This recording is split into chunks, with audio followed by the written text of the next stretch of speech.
Star heroine Samantha ప్రస్తుతం సినిమాలన్నీ వదిలేసి వెకేషన్ ఎంజాయ్ చేస్తున్న విషయం తెలిసిందే.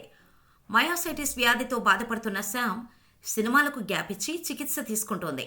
అయితే సినిమాలకు గ్యాప్ ఇచ్చినా కూడా ప్రేక్షకులకు, అభిమానులకు సోషల్ మీడియా ద్వారా టచ్లోనే ఉంటోంది సమంత.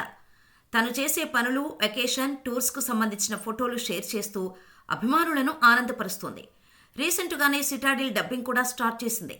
అయితే ప్రస్తుతం శామ్ చేతిలో సిటాడిల్ వెబ్ సిరీస్ ఒక్కటే ఉంది. దీంతో శామ్ నెక్స్ట్ ప్రాజెక్ట్ ఏంటి, అసలు హీరోయిన్గా సినిమాలు చేస్తుందా అనే డౌట్స్ ఉండేవి. ఫైనల్గా అభిమానులకు గుడ్ న్యూస్ చెప్పింది సమంత. తాను తీసుకున్న ఏడాది టైం అయిపోయిందని, త్వరలోనే షూటింగ్స్ మొదలు పెట్టనున్నట్టు తెలిపింది. ఇన్స్టాగ్రామ్ స్టోరీ ద్వారా ఈ విషయాన్ని చెప్పుకొచ్చింది. కొన్ని రోజులుగా చాలా మంది నన్ను ఎప్పుడు షూటింగ్లో పాల్గొంటారు అని అడుగుతున్నారు. అయితే ఆ రోజులు దగ్గరలోనే ఉన్నాయి. త్వరలోనే నేను షూటింగ్లో పాల్గొనబోతున్నాను. ఇన్ని రోజులు జాబ్లెస్గా ఉన్నా, ఇక ఇప్పుడు పని చేయాల్సిన సమయం వచ్చేసింది. నా హెల్త్ గురించి నా ఫ్రెండ్స్తో కలిసి ఒక పాడ్కాస్ట్ ప్రోగ్రాం చేశాం. అది త్వరలోనే రిలీజ్ కానుంది అంటూ చెప్పుకొచ్చింది. దీంతో శామ్ ఫ్యాన్స్ ఖుషి అవుతున్నారు. మరి సమంత నెక్స్ట్ ప్రాజెక్ట్ ఏంటనేది తెలియాలంటే ఇంకొన్ని రోజులు వెయిట్ చేయాల్సిందే.